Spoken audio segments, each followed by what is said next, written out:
السلام عليكم ورحمة الله وبركاته.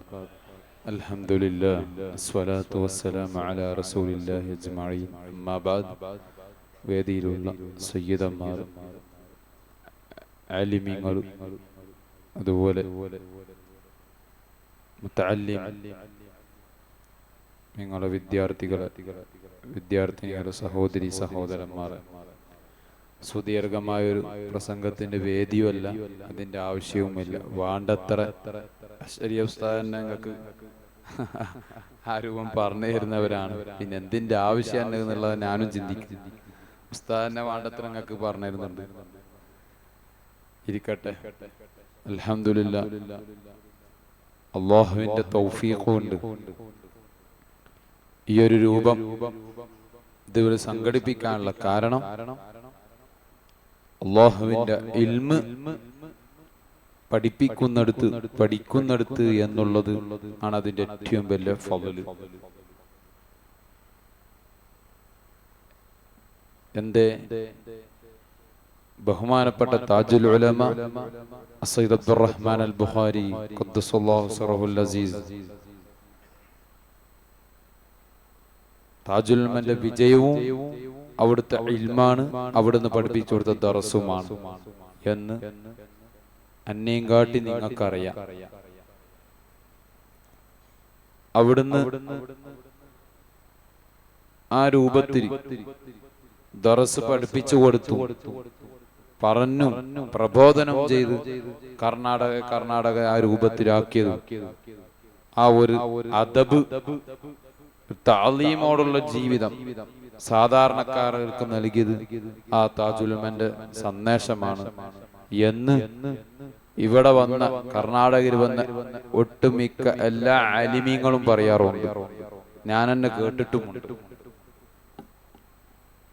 അല്ലാഹു തആല അത് ഖിയാമം വരുന്നവരെ മക്കൾക്ക് നിലനിർത്താൻ തൗഫീഖ് ചെയ്യട്ടെ. ആമീൻ. അൽഹംദുലില്ലാഹ്, ആ ഒരു കാരണമായി ഇവിടെ ഉള്ളതും അത് തന്നെയാണ്. അല്ലാഹുവിന്റെ ഇൽമ് പഠിപ്പിച്ചു കൊടുക്കുന്ന സ്ഥാപനം, ദർസ്, അങ്ങനെ അടങ്ങുന്ന, അതിനോടനുബന്ധിച്ച് നടക്കുന്ന മറ്റുള്ള സ്ഥാപനം. ആ ദർസ് കൊണ്ട് തന്നെയാണ് ഏത് നാടും വിജയിക്കലും ആ ഇൽമിന്റെ പ്രഭ ഉണ്ടാകലോടുകൂടി ജനങ്ങളിലേക്കും അതിന്റെ ഒരു വെളിച്ചം ഉണ്ടാകലും ആ ദർസ് കൊണ്ട് തന്നെയാണ്. അതിന് യാതൊരു സംശയവും ഇല്ല. സുരുബൈൽ ഉസ്താദിനെ ലോകം അറിയപ്പെടിപ്പിച്ചത് എന്താണ്? അവിടുത്തെ ഇൽമാണ്. ആ തഖ്വയോടെ ഉണ്ടാകുന്ന ഇൽമ് ആ രൂപത്തിൽ തന്നെ ജീവിത രീതിയിലും അതുപോലെ സ്വന്തത്തിന് മാത്രമല്ല, ഞാൻ പഠിച്ച ഇൽമ് പഠിപ്പിച്ചു കൊടുക്കണം.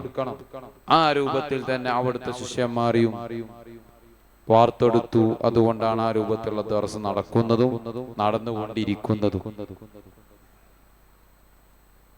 അൽഹംദുലില്ലാഹ്, ഈ ഒരു പരിപാടി നടക്കാനുള്ള കാരണവും ഇങ്ങനെയുള്ള സ്ഥാപനങ്ങൾ ഉണ്ടായത് കൊണ്ട് തന്നെ, അവിടുന്ന് പഠിപ്പിച്ച ആലിമീങ്ങൾ ആയ ശിഷ്യന്മാരായ അതിൽപ്പെട്ട ഒരു മകനായ അശ്അരി ഉസ്താദും അതുപോലത്തെ വ്യക്തിത്വങ്ങളൊക്കെ നാട് എന്നല്ലാതെ ദീനീ പ്രബോധനം ചെയ്യുമ്പോൾ ആ പ്രബോധനം കൊണ്ടെല്ലാം ഉദ്ദേശിക്കുന്നത് എന്ത്? ജീവിതത്തിനുണ്ടാവുന്നുള്ള മാറ്റത്തിന് വേണ്ടിയാണ് എന്നല്ലാതെ നാളൊട്ടാകെ പേരറിഞ്ഞ്, അല്ലെങ്കിൽ ഒരു ബഹുമാനത്തിന് വേണ്ടി, അല്ലെങ്കിൽ ഒരു ഫ്ലക്സിന് വരിക എന്നുള്ള ഉദ്ദേശമല്ല ഇവിടെ ഒട്ടുമിക്ക പ്രസംഗം ചെയ്യുന്ന എല്ലാ ആലിമീങ്ങളും ആവട്ടെ, ദർസ് നടത്തുന്ന മുദരിസമാറാവട്ടെ, മുഅല്ലിമീങ്ങളാവട്ടെ, അവരെല്ലാം ഡ്യൂട്ടി എവിടെയും ഞാൻ പറയുന്നത് പോലെ അൽ ഉലമാ വറസത്തുൽ അംബിയാ എന്നതിൽ ഉൾക്കൊണ്ടത് കൊണ്ടാണ്, പഠിച്ചത് ഇൽമ് ആയതുകൊണ്ട്, ഞങ്ങളുടെ ഡ്യൂട്ടി പറയലും അത് ആയതുകൊണ്ടാണ് എല്ലാ നാടുകളിലും ദീനീ പ്രബോധനം ചെയ്യുന്നത്. അൽഹംദുലില്ലാഹ്, ആ ഒരു കാരണം കൊണ്ട് തന്നെയാണ് അള്ളാഹുവിന്റെ എല്ലാ നിലക്കുള്ള വിജയവും നോട്ടവും ഉള്ളത്. ഏത് മഹല്ലത്തിൽ ദർസുണ്ടോ എന്നാൽ അതിന്റെ ആ ഒളിച്ച് അവിടെ കാണും, ഉറപ്പാണ്. അതിനൊരാള് ഒഴിവാക്കാൻ അല്ലെങ്കിൽ ആ ദർസ് വേണ്ട, അതൊരു പ്രശ്നത്തിന്റെ വഴിയാണ് ദർസ് എന്നൊരു രൂപം പറഞ്ഞാൽ പ്രശ്നം ആ പറഞ്ഞ സമയത്ത് ഉണ്ടാവുന്ന ആ ഒരാഴ്ച പിന്നീട് അവൻക്കാണ് അല്ലാഹു പ്രശ്നം കൊടുക്കുക. കണ്ട കാലത്തോളം ഞങ്ങളുടെയൊക്കെ അനുഭവത്തിലും അത് തന്നെയാണ്. നിങ്ങൾക്കും അനുഭവം ഉണ്ടാവും. ദർസിനെ ഒരാൾ നിർത്തിയാൽ എന്ന് പറഞ്ഞാൽ സ്റ്റോപ്പ് ചെയ്താൽ എത്രത്തോളം അതിന്റെ ആ ഗൗരവം ഏതുവരെ ഉണ്ടാകും എന്നുള്ളത് അനുഭവിച്ചവരുണ്ടാവാം, അറിയുന്നവരുണ്ടാകാം. അൽഹംദുലില്ലാഹ്, ഇവിടെ ഈ കാണുന്ന സദസ്സ് കണ്ടപ്പോ ദർസിനെ സ്നേഹിക്കുന്നവരാണ് എന്ന് മനസ്സിലായിട്ടുണ്ട്. അതുകൊണ്ടാണല്ലോ ഈ വന്നതും അവിടെയുള്ള ആ രൂപത്തിലുള്ള ദർസ് പഠിപ്പിക്കുന്നതിന് വേണ്ടി എല്ലാ രൂപത്തിനും പ്രവർത്തിക്കുന്ന പ്രവർത്തകർ, അതെ, അവരും വന്നു. എന്തിനു വേണ്ടി? ഈ മജ്ലിസ് ഉണ്ടാക്കി, ഈ മജ്ലിസിന് വേണ്ടി സഹായിച്ച്, മാത്രമല്ല ശേഷമുള്ള ഇവിടുത്തെ വിജയത്തിന് വേണ്ടിയിട്ടുണ്ടാകുന്ന ആ കാര്യങ്ങളൊക്കെ പങ്കെടുക്കാൻ വേണ്ടി എന്നുള്ളത് നമുക്ക് ഇതിന് മനസ്സിലാക്കേണ്ടതുണ്ട്. ഇരിക്കട്ടെ, അൽഹംദുലില്ലാഹ്. അങ്ങനെ ഖുറത്തു സാദാത്തിന്റെ അനുസ്മരണ വേദിയാണല്ലോ. എന്താണ് അനുസ്മരണം? അനുസ്മരണം എന്ന് പറഞ്ഞാൽ ഒരു സ്വലാത്ത്, ദിക്ർ അല്ലെങ്കിൽ ഖുർആൻ ഷരീഫ് ഓതൽ മാത്രമാണോ? അല്ല, അതതിന്റെ ഒരു ഭാഗമാണ്. നാളെ പിറ്റേന്ന് ഞങ്ങൾക്കും കിട്ടേണ്ട ഒരു ഭാഗം. ചെയ്താൽ ഇഖ്ലാസോടെ ചെയ്താൽ ഉണ്ടാകും, ഇല്ലേ അതുമില്ല. അങ്ങനൊക്കെ ഉണ്ടാകും, അങ്ങനൊക്കെ ഉണ്ടായാൽ ഇങ്ങനൊക്കെ ഉണ്ടാകും എന്നുള്ള ഹദീസ് ഉണ്ടായത് കൊണ്ട് തന്നെ അതൊരു വിശ്വസിക്കുന്ന മുഅ്മിനീങ്ങൾ, ആ സുന്നത്ത് ജമാഅത്ത് ആ രൂപത്തിൽ ഉൾക്കൊള്ളുന്ന മുഅ്മിനീങ്ങളായ മുഅ്മിനാത്തുകളായ ഞങ്ങള് അത് കിട്ടുമെന്നുള്ള പ്രതീക്ഷ ഉണ്ടായത് കൊണ്ട് തന്നെയാണ് ഇങ്ങനെയുള്ള അനുസ്മരണ വേദി നടക്കുന്നതും നടത്തപ്പെടുന്നതും അതിനുവേണ്ടി ആഹോരാത്രം പ്രവർത്തിക്കുന്നതും. അല്ലാഹു അതിന് തൗഫീഖ് ചെയ്യുമാറാവട്ടെ. ആമീൻ എന്ന് ദുആ ചെയ്യും. ആ താജുൽ ഉലമയും ഖുറത്തു സാദാത്തിലും ഉണ്ടായ തഖ്വ അല്ലെങ്കിൽ പ്രബോധന രീതി ഏത് രൂപമാണ് എന്ന് ഞാനും നിങ്ങളും കൈക്കൊള്ളേണ്ടതുണ്ട്. ഈ കാലഘട്ടത്തിൽ നല്ലവണ്ണം കൈക്കൊള്ളേണ്ടതുണ്ട്. കാരണം എന്തേ? ജീവിക്കുന്ന രീതിയിലാവട്ടെ, ചെയ്യുന്ന പ്രവർത്തനത്തിലാവട്ടെ, ഏത് രൂപമായാലും അന്നേം കാട്ടി നിങ്ങൾക്കറിയാം എന്നുള്ളത് തന്നെയാണ് ഞാൻ മനസ്സിലാക്കുന്നത്. ഏത് വിഷയത്തിനെ സമീപിക്കുമ്പോഴും അവിടുന്നുണ്ടാകുന്ന ആ തർബിയത്ത്, ആ പറച്ചൽ നിങ്ങൾക്കറിയാം. കാലഘട്ടത്തിന് അടിസ്ഥാനത്തിലുള്ള പറച്ചലല്ല, എന്നാ കോലം കെട്ടലല്ല. ഇന്ന് ഒട്ടുമിക്ക ആലിമീങ്ങളായ ആലിമീങ്ങളും ഒട്ടുമിക്ക ജനങ്ങളും ആ കോലം കെട്ടുന്ന ഒരു സ്വഭാവത്തിലേക്ക് വന്നു പോയിട്ടുണ്ട്.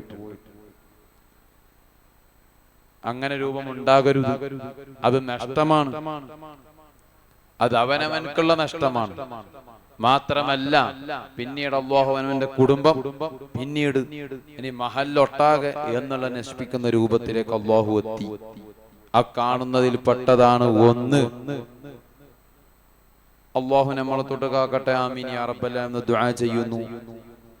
വയനാട് പോലോത്തത് അങ്ങനെ ഉണ്ടായത് കൊണ്ട് എന്നല്ല, അവിടെ നടന്നു. അങ്ങനെ ഒട്ടുമിക്ക രാജ്യത്ത് നടക്കുന്നുണ്ട്.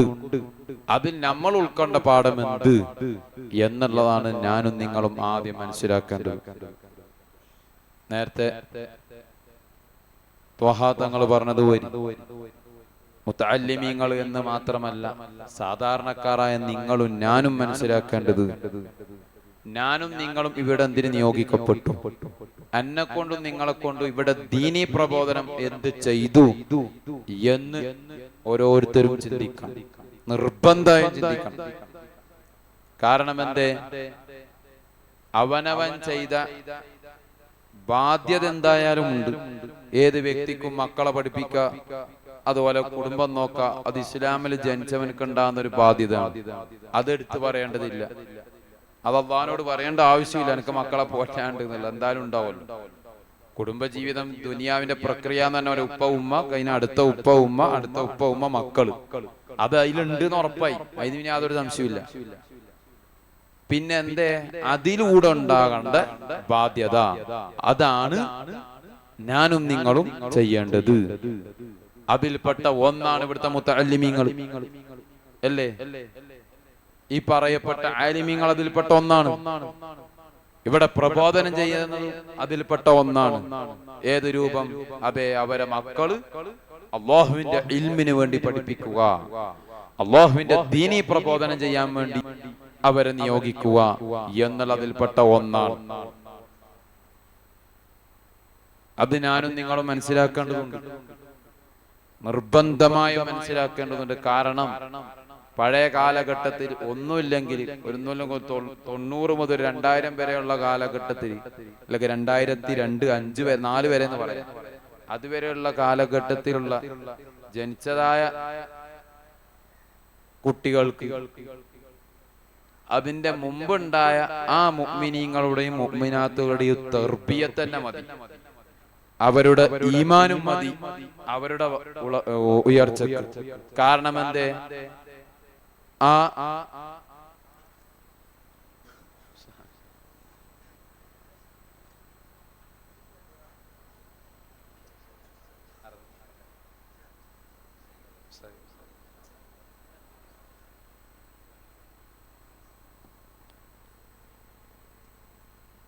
ഒരു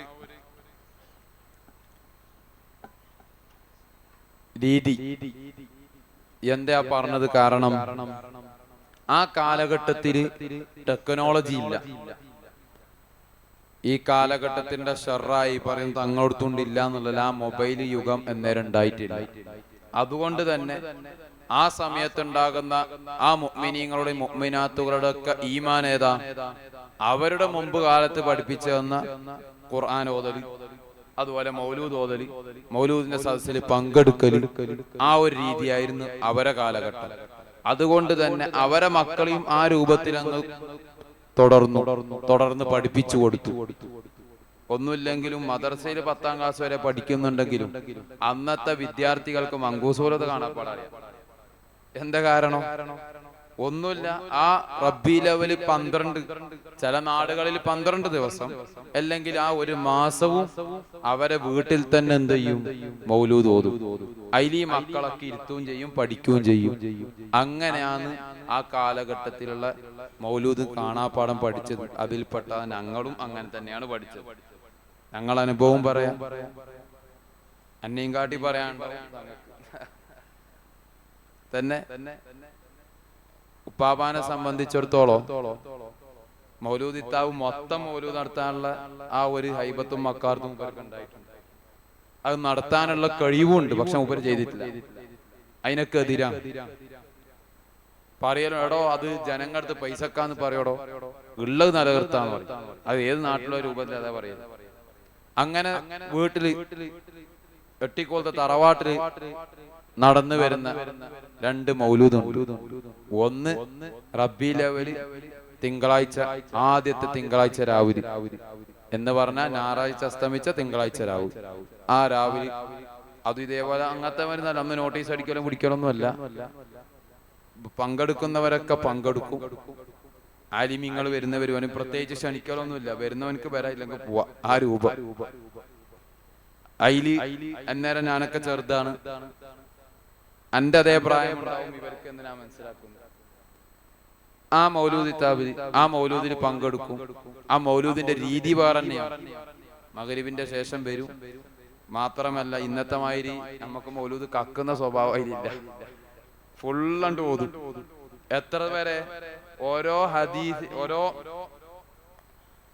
ആരും ആ രീതി തന്നെ രസം. ഈ ഇതുണ്ടല്ലോ, ഹദീസ് ആരും വായിക്കൂല. ഉപ്പാപ്പനുണ്ട് തെറ്റിക്കൈൻ അടി കിട്ടുമെന്ന് പേടിച്ചിട്ട് എല്ലാവരും ഉണ്ടാണ്ട് ചോദിച്ചാൽ ഞാൻ എന്നാണോ ഓതണ്ട് എന്നാ ഓതല്ലേ. അങ്ങനെ തുടങ്ങിയിട്ട് ആ ഹദീസ് വായിച്ചിട്ട് അവിടുത്തെ അർത്ഥം പറഞ്ഞു. എന്റെ അനുഭവം, എന്റെ ചെറുപ്പ അനുഭവം. അന്ന് ഞാൻ ഏകദേശം എനിക്കൊരു 5-10 വയസ്സുണ്ടാവും എന്റെ ഓർമ്മ, 10-12 ആ സമയത്ത്. അങ്ങനെ ഹദീസ് വായിക്കും. എന്നേരം മൗലൂദ് നമ്മളെല്ലാം പേര മക്കളായ നമ്മളൊക്കെ എന്ത് ചെയ്യും, അടുത്തിരുത്തും. എല്ലാരും ഇരിക്കണം. ഇരുന്നിട്ടില്ലെങ്കിൽ പിന്നെ ബദർ വേറെ ഉണ്ടാവും, അത് ഉറപ്പാണ്. നോക്കുകയും ചെയ്യും, എല്ലാവരുടെ മക്കളെ അറിയുകയും ചെയ്യും. ഏടോടെ ഇന്നേറെ മക്കളുടെ, കോയമ്മാന്റെ മക്കളുടെ, ഇവരെ മക്കളോട് ഓരോ ആൾക്കാർ ഇങ്ങനെ പറയും, കോയമ്മാന്ന് ഉപ്പാപ്പാന്റെ ഹിക്കായത്ത് ഉപയോഗിക്കുന്നതാണ്, അത് തിരന്ന് ഉപയോഗിക്കരുത്. ആ രൂപം പറഞ്ഞതേ ഉള്ളൂ. എന്റെ ബാപ്പയാണ് അങ്ങനെ ആ ദർജ ഉണ്ട് ഇല്ല എന്നുള്ളല്ലോ കേട്ടോ. അവിടുന്ന് ഉപയോഗിക്കുന്ന ഹിക്കായത്ത് ആ രൂപം ബഹുമാനം ഉണ്ടല്ലോ, അത് പറഞ്ഞറിയിച്ചെന്ന് മാത്രം. ഇത് പറയാനുള്ള കാരണം എന്ന് പറഞ്ഞു കഴിഞ്ഞാല് നാടൊട്ടാകെ ഈ ഓൺലൈൻ എത്തും. അപ്പൊ ഇത് മാത്രം കട്ട് ചെയ്തിട്ട് പറയും തങ്ങളുടെ മോൻ തന്നെ കോയമ്മാന്ന് വിളിച്ചിനിയും, അതില്ലാന്ന് നിൽക്കാൻ വേണ്ടിട്ട് പറഞ്ഞറിയിച്ചു. അതുകൊണ്ട് അനുഭവം ഉണ്ട്, അതുകൊണ്ട് പറയുന്നു ഇങ്ങനെ ഒരു അനുഭവം ഉണ്ടായിട്ടുണ്ട്. അങ്ങനെ ആ ഒരു രീതി ആ മൗലൂദ് നേരം നമ്മൾ ഉറക്കെ പറയും. മാത്രല്ല ഒരു ഹദീസ് ഓതിയാല് ആ ബൈത്ത് അല്ലിയാല് അതിനപ്പം തന്നെ ജവാബ് 2 എണ്ണം ആക്കിയിട്ട് പറ്റൂല. അങ്ങനെ ഏകദേശം 2.5 മണിക്കൂർ ഉണ്ടാവും. അങ്ങനെ ഇങ്ങനെ ചെല്ലി നോക്കി നിങ്ങളെ വീട്ടിൽ ആ മങ്കൂസ് മൂലം അങ്ങനെ ചെല്ലുന്നുണ്ടെങ്കിൽ 2.5 മണിക്കൂർ നിർബന്ധം. അത്ര ആ രൂപത്തിൽ ചെയ്യുന്ന വിഷയത്തിന് പൂർണ്ണത. അതിനെന്താക്കുന്ന പരിപാടിയില്ല, ആൾക്കാർക്ക് തപ്പിക്കാൻ വേണ്ടിട്ട് അല്ലെങ്കിൽ ഇന്നാക്ക് വേണ്ടി എന്നുള്ളൊരു ആ ഒരു രീതി താജുൽമന്റെയും കണ്ടിട്ടില്ല, എന്റെ ഉപ്പാന്റെയും കണ്ടിട്ടില്ല. കാരണം എന്റെ ഉപ്പാന്റെ എനിക്കൊരു അനുഭവം ഉണ്ടായിട്ടുണ്ട്. ഉപ്പാന്റെ കൂടെ മലേഷ്യ പോയ സമയത്താന്ന് ഓർമ്മയില്ല, ഇതേ മങ്കൂസ് മൗലൂദ് അന്തത്തത്തില് അതിന്റെ 2 or 3 എടുത്തിട്ട് 4ാമത്തെ വരി എടുക്കാവുമ്പോ നിർത്തുക. എന്നോട് പറഞ്ഞു അങ്ങനെ ഓതല്ല, ഉപ്പാപ്പാറൊന്നും ചെയ്തിട്ടില്ലല്ലോ. ഇല്ല, നമ്മക്ക് തിരക്കല്ല, അത് അതിന്റെ സമയം പോയിക്കോട്ടെ, നമ്മക്ക് ഓതാ, അവർക്ക് എന്താ കായിക്കോട്ടെ, ജനങ്ങളെ നോക്കണ്ട, നമ്മളെ ഖലാസ് നമ്മളത് നോക്കണ്ടു. അങ്ങനെ അങ്ങോട്ട് പിന്നെ അത് പൂർണ്ണത കൊണ്ടടക്കുന്നായിരുന്നു ആ രൂപം. അതിലും അങ്ങനെ ഒരുപാട് വേണ്ടാത്ത ഏറ്റുമില്ല. പഴയ കാലത്ത് അയാസ്വാനമൽ ഈദില്ലതി സഫഹുലഹു എന്നുള്ളടത്ത് ഒരു ജവാബും ചെല്ലില്ല, അങ്ങനെ ഓതിപ്പോക്കാം. ഇപ്പൊ അത് നല്ല സംഭവമാക്കി ചെല്ലുന്നുണ്ട്. എവിടുന്നാന്ന് ഒരു പിടുത്തമില്ല. അതിന്റെ അർത്ഥം എടുക്കുന്നുണ്ടൊക്കെ പറയാൻ പറ്റുന്ന രൂപമല്ല, പക്ഷെ അതൊരു വേറെ രൂപത്തിലാ പോകുന്നത്. അങ്ങനെയായിരുന്നു ആലിമീങ്ങൾ കൊണ്ടാടുന്നത്. പുതു ചേർക്കാൻ പോകില്ലാന്ന് എപ്പം പറയും. വാണ്ടടോ വാണ്ടാത്തതിനെ ഏറ്റുന്നു വയ്ക്കും. ആൾക്കാരെ പൊട്ടീസാക്കാൻ വേണ്ടിയിട്ടല്ലല്ലോ ഏത് ഖുറാനോത്താണെങ്കിലും ഏത് മൗലൂദ് സദസ്സാണെങ്കിലും എന്നുള്ള രൂപം അവിടുന്ന് എപ്പം അറിയിക്കും. അങ്ങനെ ആ ഒരു തർബിയത്ത് അക്കാലത്ത് ഈ പറഞ്ഞ മൗലൂദിന് നമ്മളൊക്കെ ഇരുന്ന് അങ്ങനെയാണ് നമ്മളും എന്ത് ചെയ്തത്, ഈ മൗലൂദ് കാണാപ്പാടം പഠിക്കുന്നതും. പിന്നുണ്ടാകുന്ന മൗലൂദ് റമദാൻ 15 ബദരീങ്ങളാണ്ട് അതും സംഭവമായി കഴിക്കും. അതിനൊക്കെ ഒരുപാട് അവിടുത്തെ ആ ഒരു അദബും ചിട്ടുണ്ട്. ആ ഭക്ഷണം കഴിക്കുന്നിടത്തേൽ അതിന്റെ അദബും ചിട്ടുണ്ട്. ഒരാളും ആ മൗലൂദ് കഴിയാത്ത വരെ ചെമ്പ് വരെ പൊട്ടിക്കൂല, അതവിടെ വെക്കും. മൗലൂദ് ഫുൾ കഴിയട്ടെ, ദുആ കഴിയട്ടെ, എന്നിട്ടേ ചെയ്യുള്ളൂ. അങ്ങനത്തെ അത്ര എല്ലാവരും അതിൽ ഇരിക്കും വേണം. സപ്ലൈക്ക് നിൽക്കുന്നവന് ഇരിക്കണം അതിൽ. അതാണ് അവിടുത്തെ രീതി. ആ രൂപത്തിൽ കൊണ്ടു നടന്നു. അൽഹംദുലില്ലാഹ് ആ കാലഘട്ടത്തിലുള്ള മക്കളൊക്കെ ഒരുവിധം ഈമാന്റെ തർബിയത്തോണ്ട് തന്നെ എന്ത് ചെയ്തിനി,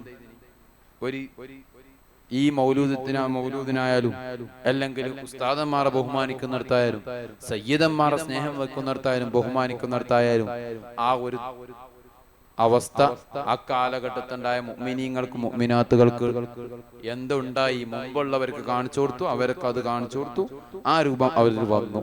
എന്നാൽ ഇപ്പം ഉള്ള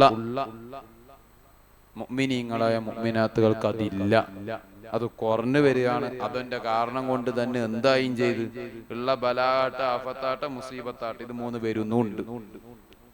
കൊല്ലം കഴിഞ്ഞോറ അള്ളാഹ് പറഞ്ഞത് നടക്കുമാണല്ലോ, അത് നടക്കുമാണ്, ഇല്ല എന്ന് പറയില്ല, അത് വരുകയും ചെയ്യും. പക്ഷെ ഞാനും നിങ്ങളും ചിന്തിക്കേണ്ടത് ഞങ്ങളിലൂടെ വരരുത്. അതാണ് നമ്മുടെ അടുത്ത് ഉണ്ടാകുന്ന പാഠം.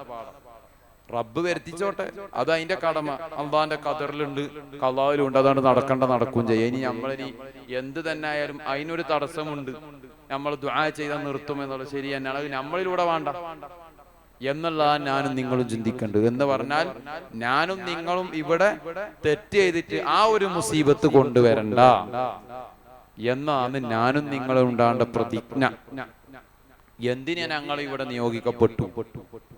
ഞാൻ നേരത്തെ പറഞ്ഞതുപോലെ കുടുംബജീവിതം, മക്കളെ നോക്കാന്നുള്ളത് എല്ലാവർക്കും ഉണ്ട്, ഇല്ല എന്നുള്ളത് അത് ഇസ്ലാമിലുള്ള തന്നെയാണ്. അതൊരു ബാധ്യതയാണ്.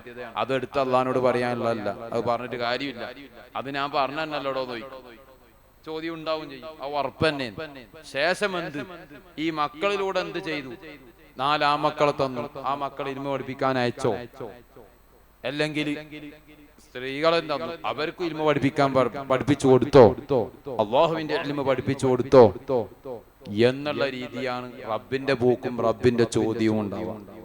മാത്രമല്ല അത് കഴിഞ്ഞതിന്റെ ശേഷം ഇവൻ ബാക്കിയുള്ള സമയം ഇതിന് ചെലവഴിച്ചു എന്ന് പറഞ്ഞാൽ, ഒരാളുടെ ജോലി 8 മണിക്കൂറാണെങ്കിൽ അല്ലെങ്കിൽ 12 മണിക്കൂറാണെങ്കിൽ ആ 12 മണിക്കൂർ കഴിഞ്ഞതിന്റെ ശേഷം ഉണ്ടാകുന്ന രീതി ഒരു 4-5 മണിക്കൂർ ഉണ്ടാവും. അതെന്തിനു ഉപയോഗപ്പെടുത്തി? ഓൻ ഖുർആൻ ഓതാനാണോ? ഇനി അത് ചില വ്യക്തികൾക്ക് അതൊന്നും ആവൂല, സാന്ത്വന പ്രവർത്തനക്കും അതിനുപയോഗപ്പെടുത്തിയ. ഇനി അതുമില്ല, ചില ആളുകൾക്ക് ദീനീ പ്രബോധനം ദഅവത്ത് ചെയ്യാൻ പറ്റുന്ന മുതഅല്ലിമീങ്ങൾ അങ്ങനെയുള്ളവരായിരിക്കാം, അത് നടത്തിയോ? ഇനി അതും ഉണ്ടാവൂല. ചില ആളുകൾക്ക് സംഘടന നല്ല രീതിയിലുള്ള എന്ന ബോധം, അത് നടത്താനുള്ള രൂപങ്ങൾ, അത് നടത്തിയോ എന്നുള്ള ചിന്തയും എന്നുള്ള ഒരു ബോധം അവനവനക്ക് വേണം. എന്നാലേ നാളെ പിറ്റേന്ന് അള്ളാന്റെ അടുത്ത് പറയാൻ എന്തെങ്കിലും ഒരു കാരണം ഉണ്ടാവുള്ളൂ. ഉറപ്പാണ്. അതിൽ പ്രത്യേകിച്ച് എടുത്തു പറയാനുള്ളത്, ഇപ്പൊ കാലങ്ങളിൽ എടുത്തു കളയുന്നതൊക്കെ ഇപ്പൊ ഹദ്ദാദ് റാത്തീബ് പോലത്തതൊക്കെ. നേരത്തെ ഹദ്ദാദിനെ പറ്റി പറഞ്ഞു. എന്താ ഹദ്ദാദ് റാത്തീബിന്റെ മഹത്വം? എന്തേ ഫഖീഹുൽ മുഖദ്ദമിന് ഇത്രയും വലിയ ദറജ കിട്ടിയത്? ആ ഹദീസ് എന്ത് രൂപത്തിൽ കൊണ്ടുവന്നു? ഇതുപോലെ ബലാഗ് മുസീബത്ത് ഉണ്ടായിരുന്ന സമയത്ത്, അക്കാലത്ത് യമനിലുണ്ടായപ്പോ മൂപ്പരിങ്ങനെ രൂപം കണ്ടു, ഇതെല്ലാവർക്കും ഇനി നിൽക്കരുത്, ഇനി സ്റ്റോപ്പ് ആവണം എന്നുള്ളതിന് വേണ്ടി എല്ലാവരിലേക്കും ഉണ്ടാകണമെന്നുള്ള ആ രൂപം കൊണ്ടുവരുന്നതും. മാത്രമല്ല ഞാനും നിങ്ങളും ചിന്തിച്ചിട്ടുണ്ടോ അതിലുള്ള അതിൽപ്പെട്ട ഒരുപാട് ദുആ ഉണ്ട്. എന്താ 3 ആയി? മാത്രമല്ല യാദൽ ജലാലി വൽ ഇക്റാം എന്ത് 7 ആയി എന്ന് ചിന്തിച്ചിന് ആരെങ്കിലും അറിയോ? ആ ഫഖീഹുൽ മുഖദ്ദമിനെ പറ്റിയിട്ട് പറയുന്ന കിതാബിൽ പറയുന്നത് കാണാം. ആ 3 എത്തുന്ന ഏതോ ആവട്ടെ, റദീന ബില്ലാഹി റബ്ബൻ അങ്ങനെ ഏതോ ആവട്ടെ, 3 എത്തുമ്പോ അള്ളാഹു എന്ത് ചെയ്തു? അവിടുന്ന് ഉത്തരം കൊടുത്തു. അങ്ങനെ യാദൽ ജലാലി വൽ ഇക്റാം എത്തി. 1 ചൊല്ലി ഇല്ല, 2 ഇല്ല, 3 ഇല്ല, 4 ഇല്ല, 5 ഇല്ല, 6 ഇല്ല, 7 ഇല്ല. 7 ഇരുന്നെടുത്ത് മൂപ്പര് എണീറ്റാണ്ട് ഉയർന്നു. അത്രയും മർത്തബ അല്ലാഹു കൊടുത്തു. എന്താ ഉയരാനുള്ള കാരണം? അതിൽ പറയുന്നത് അതെ അല്ലാഹുവിന്റെ സ്വീകാര്യത കൊണ്ട് മലായിക്കകളൊക്കെ വന്നിട്ടുണ്ട്. അപ്പൊ ആ ഒരു ബഹുമാന മൂപ്പർക്ക് അല്ലാഹു ഉയർച്ച കൊടുത്തു എന്നുള്ളതാണ് ഒരഭിപ്രായം ഇതിൽ കാണുന്നത്. അങ്ങനെ ആ ഹദ്ദാദ്, അതിൽ നിന്ന് ഞാനും നിങ്ങളും മനസ്സിലാക്കേണ്ടത് അല്ലാഹുവിന്റെ സ്വീകാര്യതയായ ആ ഹദ്ദാദ് റാത്തീബ് കാലഘട്ടങ്ങളിൽ ഇപ്പൊ എടുത്തു കളയുകയാണ്. ആർക്കും അറിയാനില്ല. എന്നാൽ പഴയ കാലഘട്ടങ്ങളിൽ, പഴയ കാലഘട്ടം തന്നെ 10 വർഷങ്ങൾക്ക് മുമ്പ് ബേക്കെടുക്കാനേ പറയാൻ പാടുള്ളൂ. അതുവരെ ഉണ്ടാവുന്ന മുഅ്മിനീങ്ങളാവട്ടെ മുഅ്മിനാത്തുകളാവട്ടെ അവരും സ്വയം ഹദ്ദാദ് റാത്തീബ് ചെല്ലലുണ്ടായിരുന്നു. ഹദ്ദാദ് റാത്തീബ് എന്തിന്? അവർക്ക് പണ്ട് മുതലേ പഠിപ്പിച്ചു കൊടുക്കുന്ന ഒരേ അറിവുള്ളൂ. എന്തെന്നറിയോ? അത് നമുക്ക് അന്നുണ്ടാകുന്ന മുസീബത്താട്ടെ, പാമ്പിന്റെ കടിയാവട്ടെ, അതൊന്നും ഒഴിവാണെന്നേ ഉള്ളൂ. അല്ലാണ്ട് ഈ മഹത്വം പറഞ്ഞെന്ന് വെച്ചൊന്നുമല്ല. ഇതെന്തിപ്പ ഈ മഹത്വം പറഞ്ഞു കൊടുക്കേണ്ട അവസ്ഥ വന്നു? ആർക്കും അറിയാനില്ല എന്താണ് ഹദ്ദാദ് റാത്തീബ് എന്നുള്ളത്. പഴയ കാലഘട്ട ഏത് വ്യക്തികൾക്കും വയസ്സായവരോട് ചോദിക്കുക, അവർക്ക് ഹദ്ദാദ് റാത്തീബ് അറിയും. ബാക്കി ഒന്നും അറിയില്ലെങ്കിൽ അതറിയും.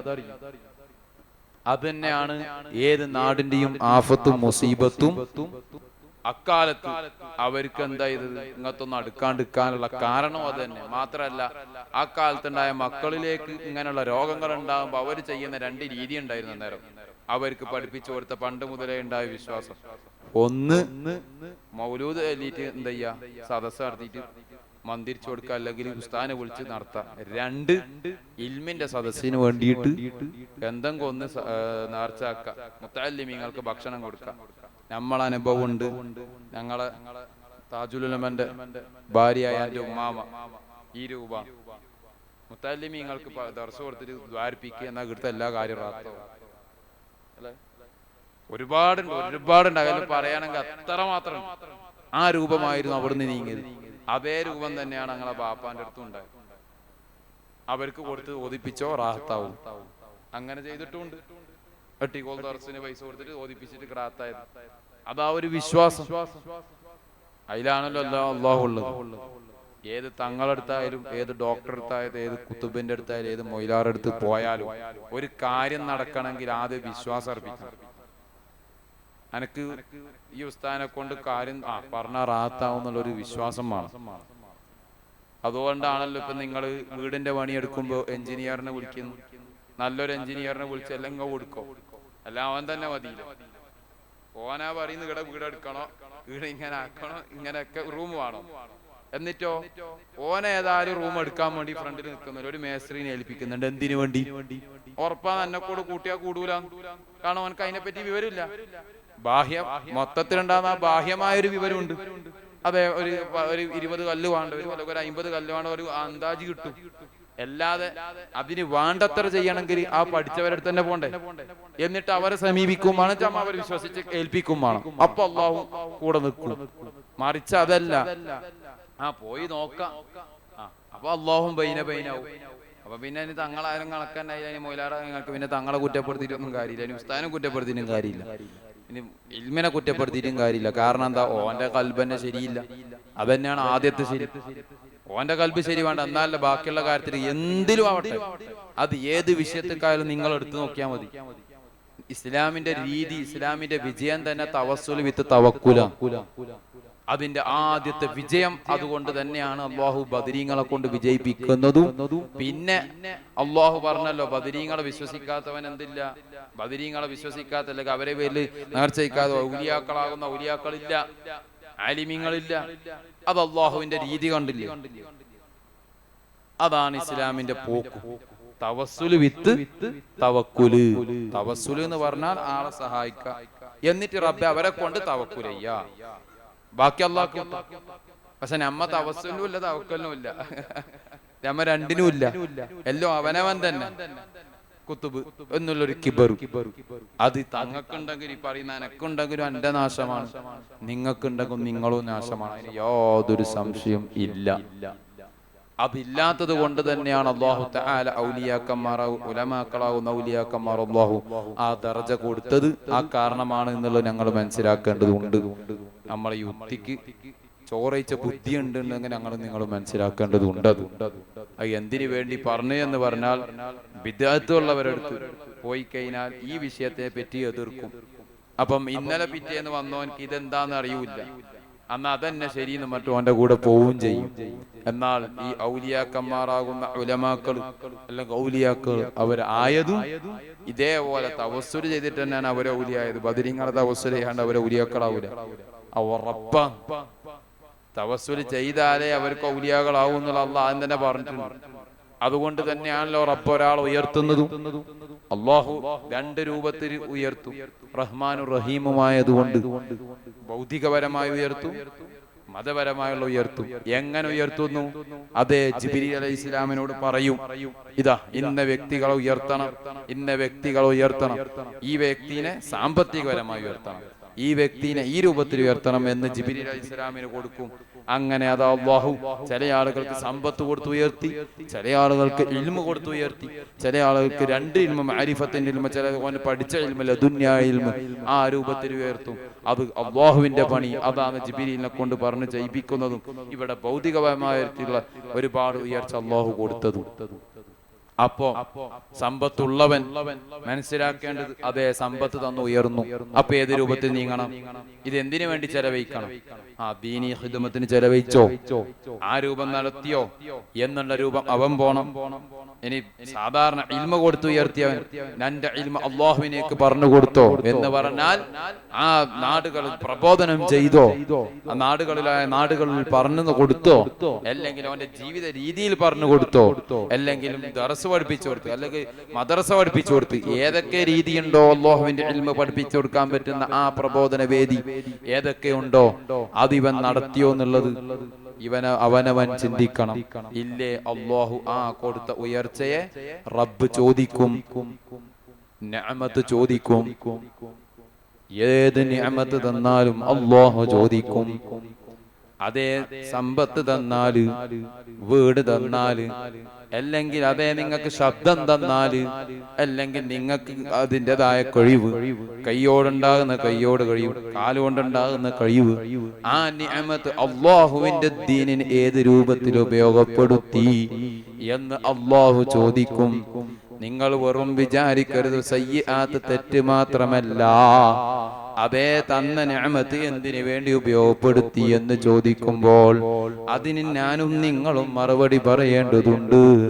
അതേ ഒരാൾക്ക് സമ്പത്ത് തന്നു, അല്ലെങ്കിൽ ഒരാൾക്ക് അതേ സമ്പത്തുണ്ടായിട്ട് കാറ് കൊടുത്തു, അതേ അല്ലെങ്കിൽ അതേ ഒരാൾക്ക് സമ്പത്തും കാറും ഇനി ഒന്നുമില്ല, അവന്റെ ശബ്ദമുണ്ട്, ആ ശബ്ദം എന്തിന് ചെലവഴിച്ചു? അതേ അല്ലാഹുവിന്റെ ദീനി പ്രബോധനം ചെയ്യാൻ ആ ശബ്ദം ഉയർത്തി. അല്ലെങ്കിൽ അവൻക്ക് എഴുതാനുള്ള നിഅമത്ത് കൊടുത്തു, ആ നിഅമത്ത് എന്തിനു ഉപയോഗപ്പെടുത്തി? അതേ ഹബീബ് റസൂലുള്ളാഹി സ്വല്ലല്ലാഹു അലൈഹി വസല്ലമ തങ്ങളെ ചരിത്രം എഴുതാൻ, അല്ലെങ്കിൽ അവിടുത്തെ പിൻഗാമികളെ ചരിത്രം എഴുതാൻ, അല്ലെങ്കിൽ സ്വഹാബത്തിന്റെ, അല്ലെങ്കിൽ അതേ ഉലമാക്കളാകുന്ന ഔലിയാക്കന്മാർ അവരെ ചരിത്രം എഴുതാൻ അതേ ആ കഴിവ് ഉപയോഗപ്പെടുത്തി എന്ന് ഞങ്ങൾക്കും നിങ്ങൾക്കും പറയണം.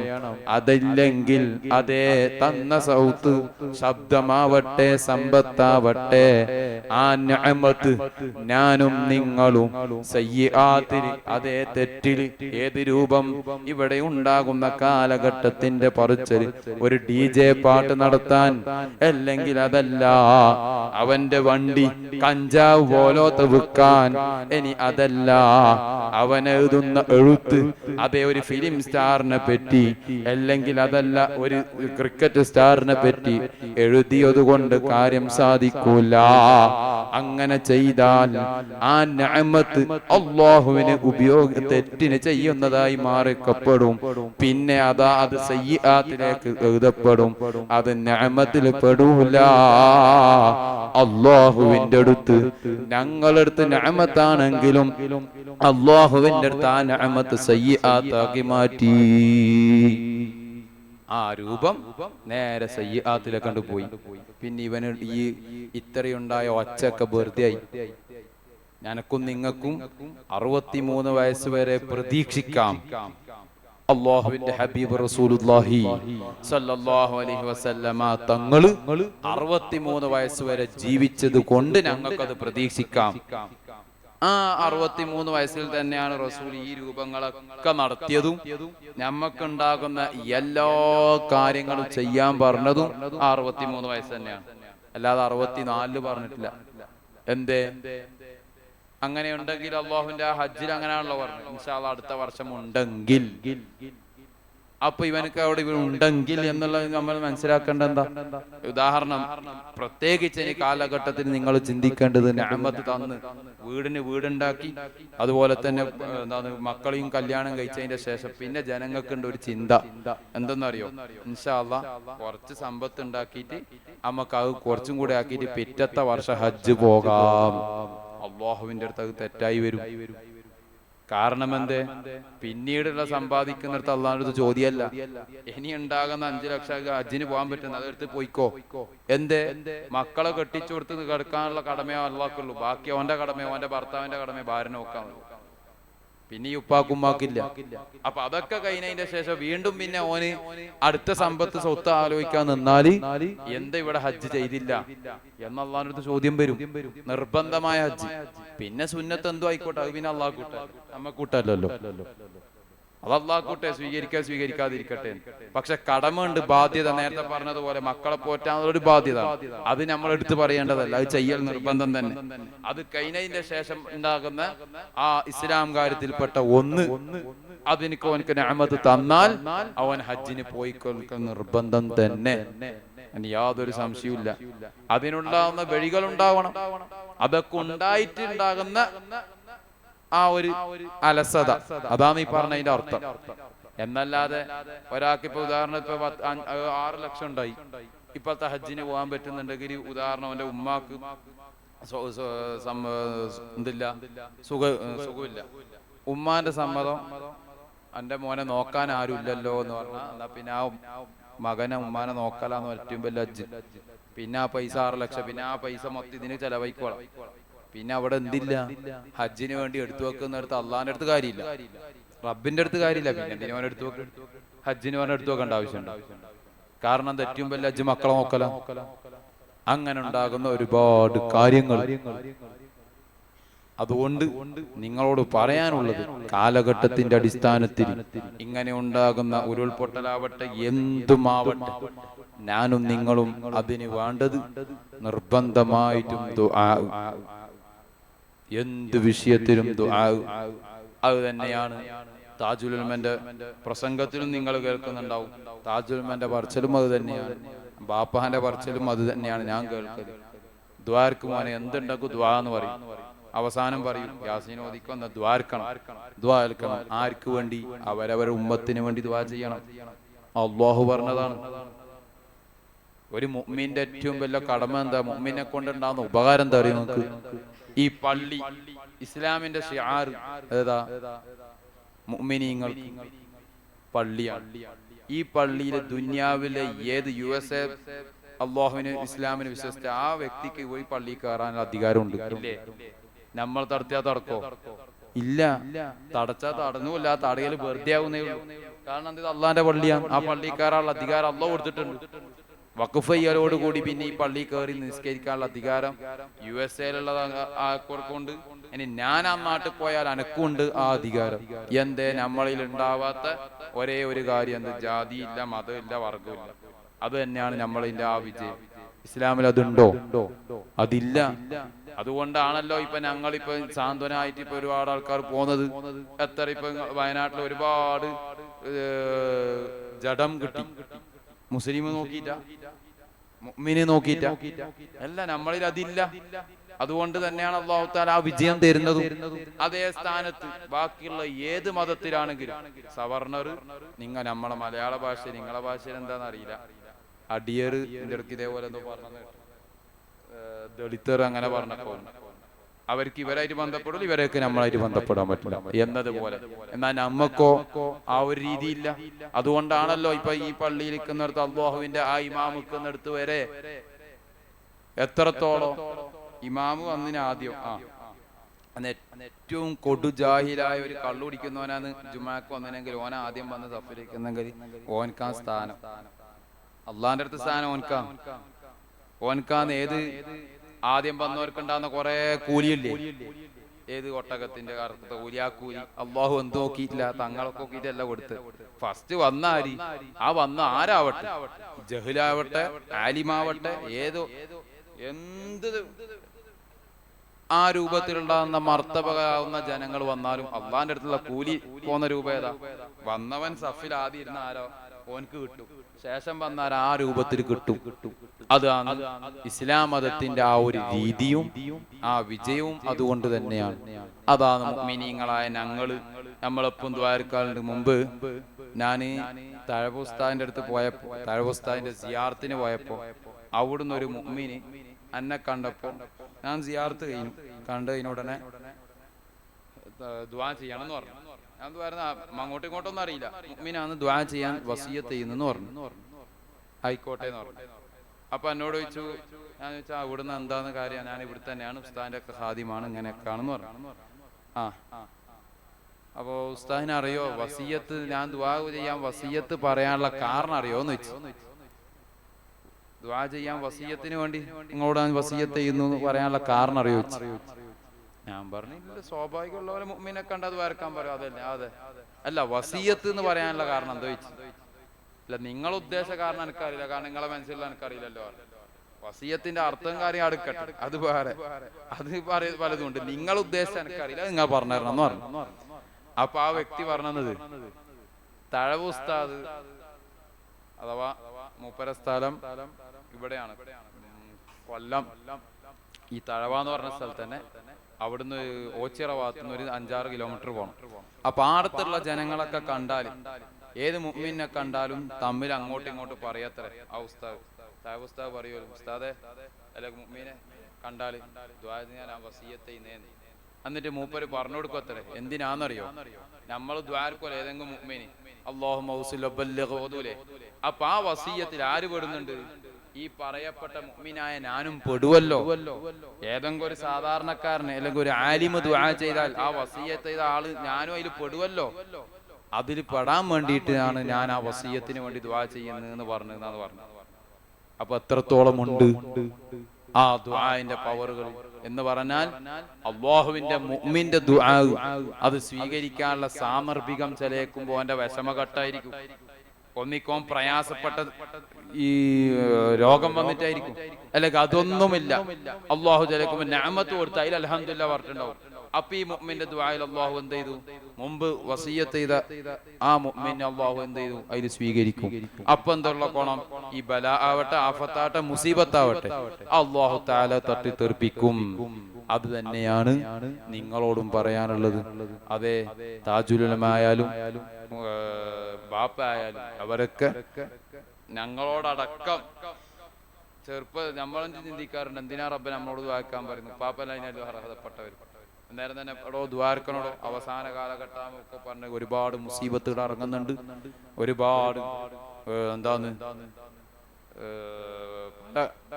തെറ്റുകൾ ഇവിടെ കാണുന്നുണ്ട്. മോനെ ലോകത്ത് പല സംഭവങ്ങളും വരുന്ന കാണുന്നുണ്ട്. നിങ്ങളൊക്കെ ദുആ ചെയ്യാൻ.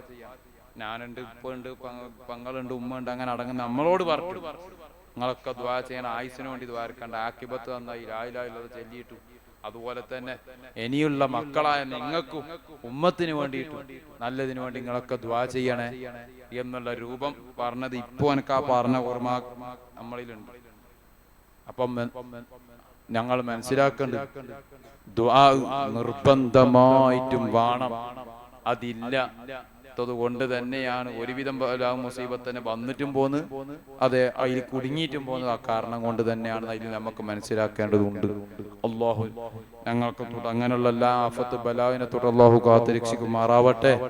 ആമീൻ എന്ന് ദുആ ചെയ്ത് പറഞ്ഞുകൊണ്ടുവന്നത് ഖുറത്തു സാദാത്ത് കാണിച്ചു തന്നത്, താജുൽ ഉലമ കാണിച്ചു തന്നും ആ ഇസ്തിഖാമത്ത്, ആ തഖ്വ ചെയ്യുന്നുണ്ടാകുന്ന ജീവിതത്തിലുണ്ടാകുന്ന ആ ദീനി ബോധം, അത് എന്തോ ആവട്ടെ, ചെയ്യുന്ന ജോലിയാവട്ടെ, ഇനി സാന്ത്വനമാവട്ടെ, പ്രവർത്തനമാവട്ടെ, എന്ത് ആവട്ടെ, അതിൽ ദീനി അധിഷ്ഠിതമാണോ ഹലാലാണോ എന്നുള്ള രൂപവും ആ ഒരു ചിന്തയും ഉണ്ടായാൽ തന്നെ ഏത് മഹല്ലാവട്ടെ അതും റാഹത്തിൽ പോകും. ഏത് ദർസാവട്ടെ, ഏത് വ്യക്തിത്വമാവട്ടെ, സ്വന്തത്തിന് ഉയർച്ച ഉണ്ടാകും, എല്ലാത്തിനും ഫതഹും ഉണ്ടാകും. അത് മറിച്ച് അതല്ല, അന്നെ കൊണ്ട് ഇവിടെ കോലാഹലം ഉണ്ടാക്കണം, അല്ലെങ്കിൽ ഞാൻ ഇവിടെ ചോദിച്ചില്ലെങ്കിൽ അനക്ക് മോശമല്ലേ മഹല്ലത്തിൽ, അല്ലെങ്കിൽ പ്രസിഡന്റ് സെക്രട്ടറി എല്ലാം ഉണ്ടാകുമ്പോ അതെ ഞാനിനി ചോദിച്ചില്ലെങ്കിൽ അനക്കതൊരു മോശാവൂല എന്ന് കരുതിയിട്ടുണ്ടാവലല്ല ദീനീ പ്രബോധനം. ഒന്നിക്ക് ഓനെ കൊണ്ട് മറുപടി പറഞ്ഞാൽ അത് സ്വീകരിക്കും, ഇല്ലേ ചോദിച്ചാൽ അതിനെ പരിഗണിക്കും, ഇല്ലേ ഓന്റെ ചോദ്യം ഏറ്റവും വലുത് മൗനാണ്, മാറി നിൽക്കാം. ആവശ്യമില്ലേ, നമുക്ക് വേണ്ടവർക്ക് പ്രവർത്തിച്ചു കൊടുക്കാം. അതാണ് ഞാനും നിങ്ങളും മുഅ്മിനീങ്ങളായ ഞാനും നിങ്ങളും പ്രവർത്തിക്കുന്ന സംഘടനയിലാവട്ടെ, മഹല്ലത്തിലാവട്ടെ, ഇനി എന്ത് തന്നെ നിങ്ങളിലുണ്ടാകുന്ന കുടുംബത്തിനുണ്ടാകുന്ന ഒരു രീതി ഉണ്ടാകും, അതും ആവട്ടെ, ഏത് രൂപം ഉണ്ടെങ്കിലും ആ തഖ്വ ഉണ്ടാവണം. ചെയ്യുന്ന രീതിയിൽ അത് ഹലാലാണോ, അതെ അത് അല്ലാഹു ഇഷ്ടപ്പെട്ടതാണോ എന്നുള്ള രൂപവും ആ ഒരു ചിന്തവും ആ ഒരു ചോദ്യം മനസ്സിന്റെ ഉള്ളിലുണ്ടെങ്കിൽ അതെ അത് ആ ചെയ്യുന്ന പ്രവർത്തനം ഈ വ്യക്തികൾ എവിടെയാണോ കയറി ചെല്ലുന്നത്, അവർക്കും ആ വ്യക്തി കയറി ചെല്ലുന്നിടത്തും അതിന്റെ ഗുണം കാണിക്കും. മറിച്ച് അതല്ല, അതെ അവനവന്റെ കിബർ ആണെന്നുണ്ടെങ്കിൽ, ഞാൻ ചോദിച്ചില്ല അല്ലെങ്കിൽ ഞാൻ ചെയ്തില്ല എന്നുള്ള കിബറിന്റെ വക്കാണെങ്കിൽ അല്ലാഹു അതിന്റെ എല്ലാ നഷ്ടം ആ മഹല്ലത്തിലാവട്ടെ, വ്യക്തി ചെയ്യുന്ന ജോലിയിലാവട്ടെ, കച്ചവടത്തിലാവട്ടെ, ബിസിനസ്സിലാവട്ടെ, അല്ലെങ്കിൽ മക്കളിലാവട്ടെ, അതിന്റെ നാശം അവരിലേക്ക് അല്ലാഹു കാണിക്കും. അതിന് യാതൊരു സംശയവും ഇല്ല. കാരണം എന്റെ മാലിക്കുൽ മുലൂക്ക് അത് അല്ലാഹു ആണ് എന്നുള്ളത് ഞങ്ങൾ 5 വക്ത് നിസ്കാരത്തിലും ഫാത്തിഹ ഓതുമ്പോൾ പറയുന്നുണ്ട്, ഇല്ലേ? പിന്നെ അത് എവിടെ പോയി? ആ ചിന്ത ഞങ്ങൾക്ക് എവിടെ പോയി? ചെയ്യുന്നിടത്തില്ലാത്ത നിസ്കാരത്തിൽ മാത്രമായാൽ പോരാ, ചെയ്യുന്നിടത്തും വേണം ആ ഒരു ബോധം. അല്ലാഹു ആ രൂപത്തിൽ അതേ തഖ്വയോടെ ജീവിക്കാനും ആ രൂപത്തിൽ അല്ലാഹുവിന്റെ ദീനിന് വേണ്ടി ഖിദ്മത്ത് ചെയ്യാനും ഉള്ള ആലിമീങ്ങൾക്കും ഉള്ള സയ്യിദന്മാർക്കും ഉള്ള ലോകത്തുള്ള എല്ലാ മുഅ്മിനും മുഅ്മിനാത്തിനും അല്ലാഹു തൗഫീഖ് ചെയ്യുമാറാവട്ടെ എന്ന് ദുആ ചെയ്തുകൊണ്ട് ഞാൻ എൻ്റെ വാക്കുകൾ നിർത്തുന്നു. വആഖിറു ദഅവാനാ അൽഹംദുലില്ലാഹി റബ്ബിൽ ആലമീൻ.